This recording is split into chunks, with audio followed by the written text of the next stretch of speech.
Ang video ito ay para doon sa mga kasawer natin na gustong matutong manahin ng sofa cover.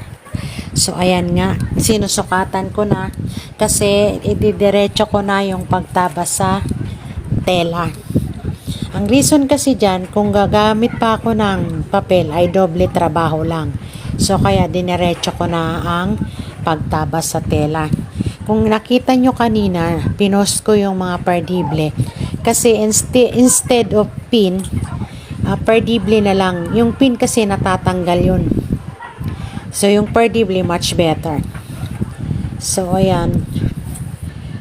Mas maganda nga ganyan ang pagkuha ng sukat kasi lapat pa. At mas lalong maganda rin sana kung diretso mo na tatahiin yung tinabas na cover. Mas maganda yung lapat talaga. Yan kasi